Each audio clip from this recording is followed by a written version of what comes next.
Shadowbinders is back in stock on shopclownfish.com. That's shopclownfish.com. And now on with the show.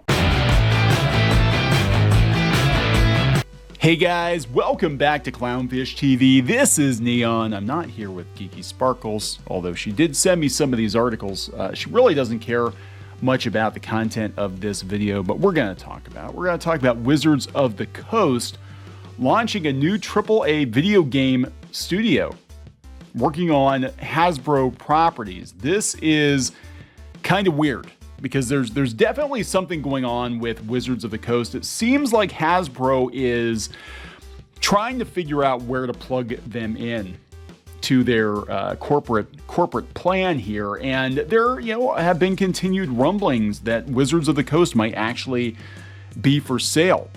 We've heard rumors that people think Wizards might get sold to Tencent, Chinese mega corporation Tencent, because they're going heavy in on MMORPGs, and I could see them doing a Dungeons and Dragons MMORPG. I don't think Hasbro has any real long-term plans for Wizards as they are now. They blew up last year during the pandemic. Magic the Gathering did very well. Dungeons and Dragons did very well. I hadn't really been following Wizards of the Coast, news, because it's not something that I was really all that interested in. I've never been a Magic player. I don't care about Magic the Gathering.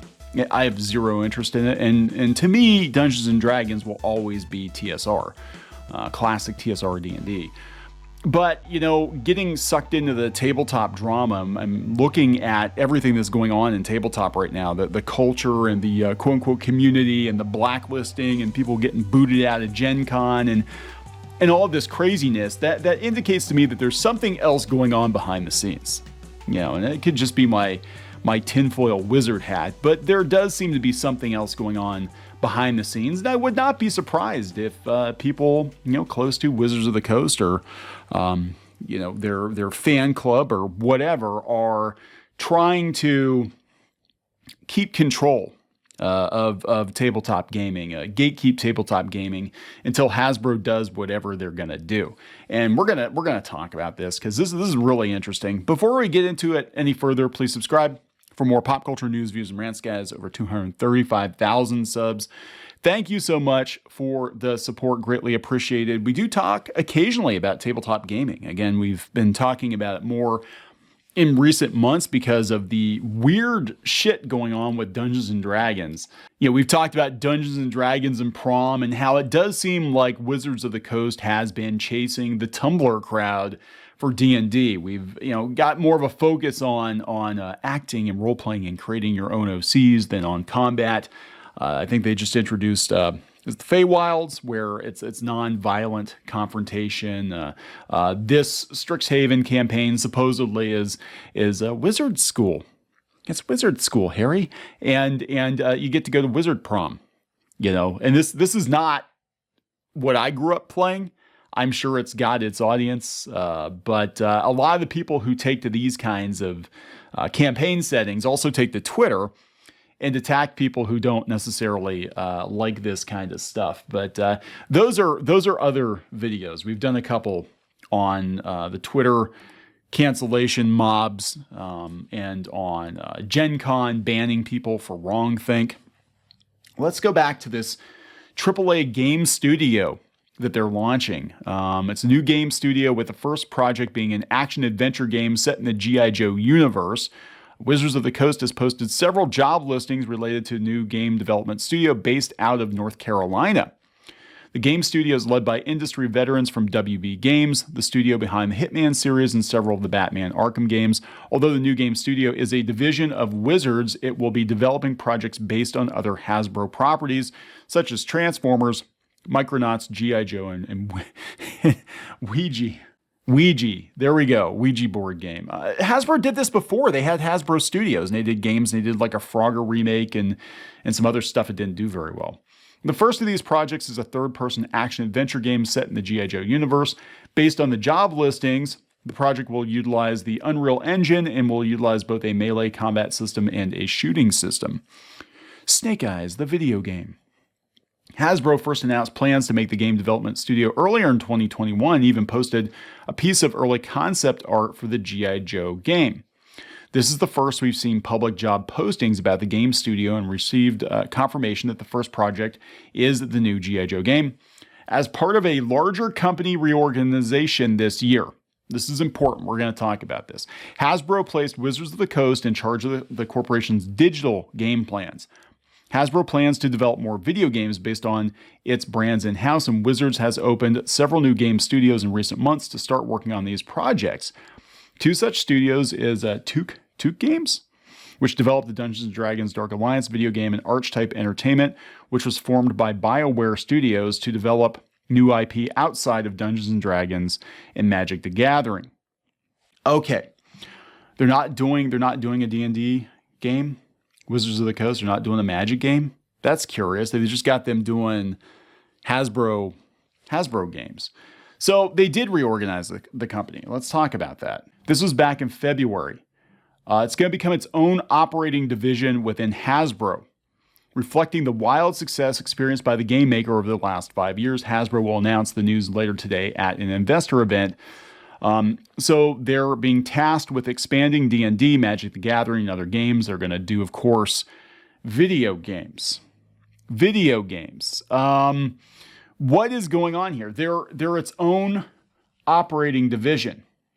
Because you know what you can do, right? You can sell that division. Give it more curbside appeal. That's what we're talking about. Actually, a company I worked for before, they got bought out by a holdings company. They brought their own CEO in, and everything that we did for the years I was there was basically about giving the company curbside appeal to sell it.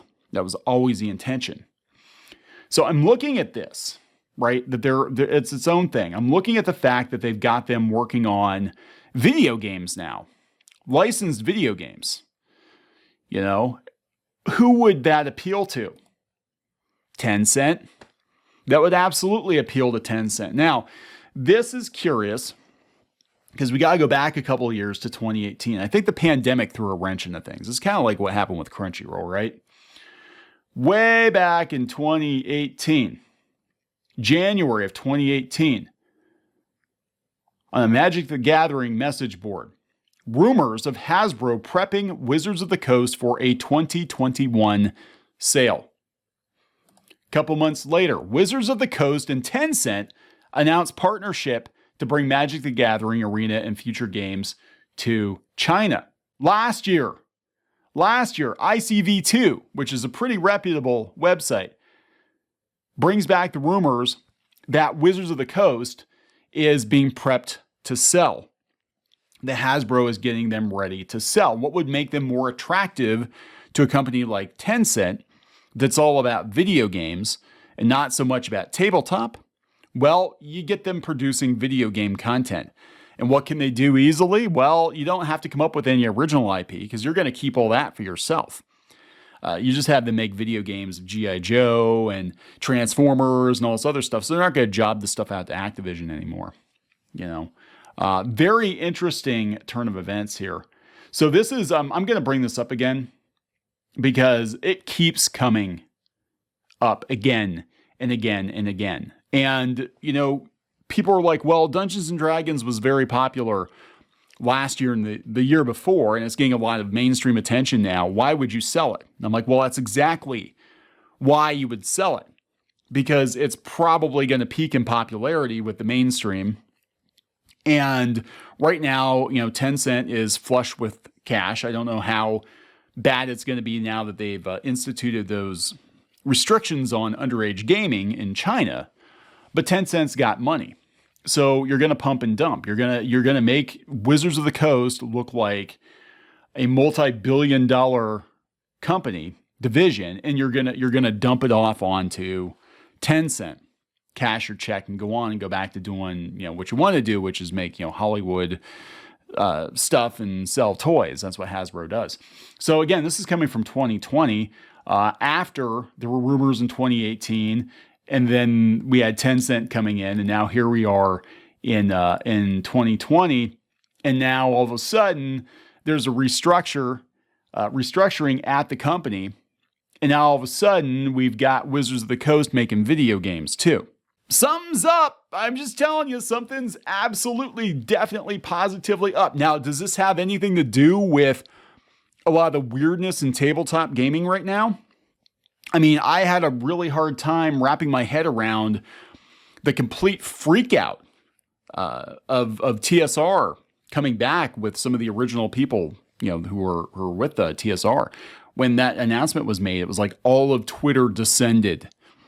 Gen Con banned them almost immediately. They were looking for things to cancel new TSR with. Very weird, because at that point, there was hardly any publicity regarding new TSR. And we had people apparently watching live streams on smaller YouTube channels. Again, no offense to the folks who had, it was a Sci-Fi for Me, which very good channel, by the way, you should go sub. But, it wasn't like a channel that gets like 8,000, 10,000 people watching. They had a couple dozen people watching Ernie, I think, and got canceled almost immediately. They called out some things he said out of context. It's almost like there are some people out there who might be a little afraid for their jobs, especially if TSR came back. And most people, old heads like myself, associate TSR with Dungeons and Dragons. Right now, it's just become a Hasbro board game property, and the audience has gotten a little weird, in my opinion. A lot of vitriol, a lot of canceling, a lot of weird shit going on Twitter. Anyway, I'm going to read you part of this article from 2020, the end of last year.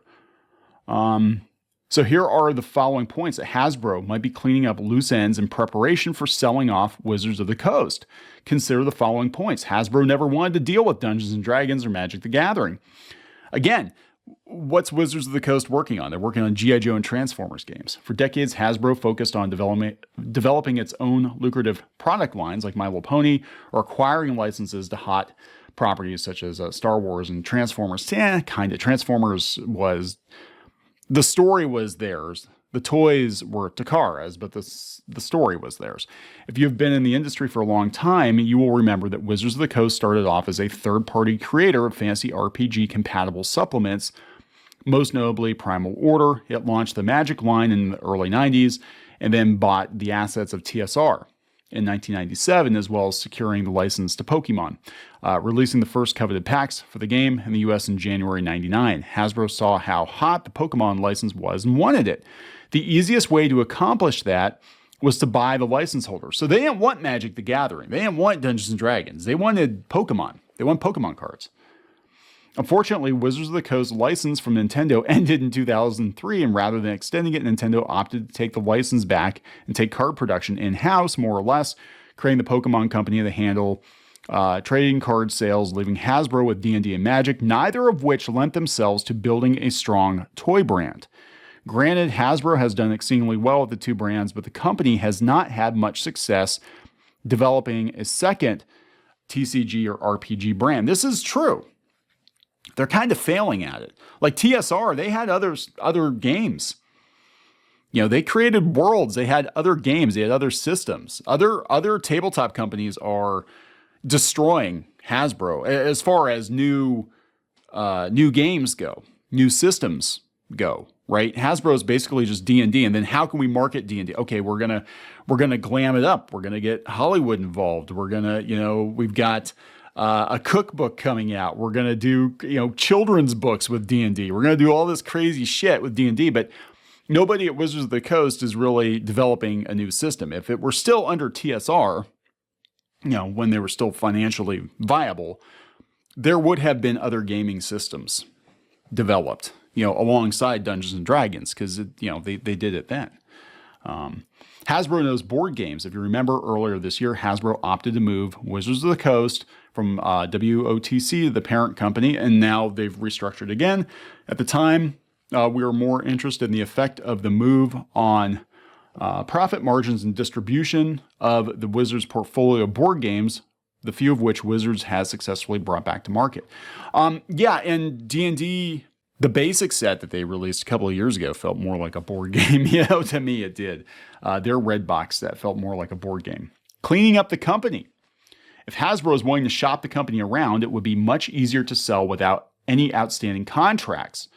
The Wise-Hickman lawsuit, Margaret Wise, Tracy Hickman, the Dragonlance lawsuit, yeah, that apparently has been settled, and they're actually creating their own gaming world for use with 5e, but it's not an official Wizards product. It doesn't seem like they are really into the idea of creating new worlds again. So if word arrives that Hasbro and Wizards is breaking its contract with WizKids for the D&D line of miniatures and WizKids filing a retaliatory lawsuit, the idea that Hasbro plans to put the division up for sale becomes more plausible. Who would buy it? This is the part that always put me off about a sale of Wizards. Who would buy the company? A number of companies would like to buy it, but they don't have the money.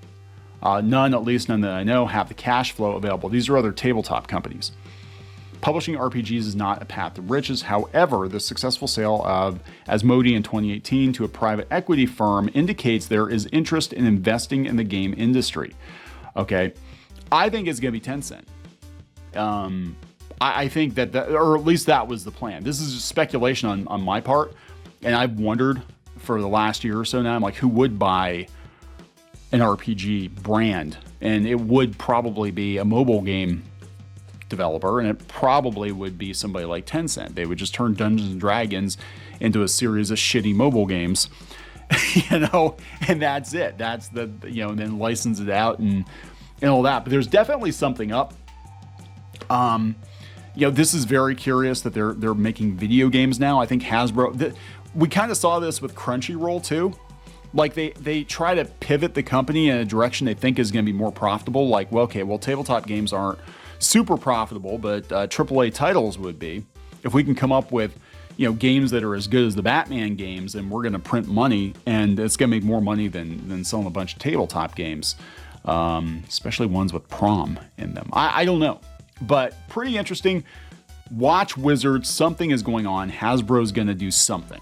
They're going to do something. Just not sure what yet. I'm going to wrap this one up. Please subscribe for more pop culture news, views, and rants, guys. We'll talk later.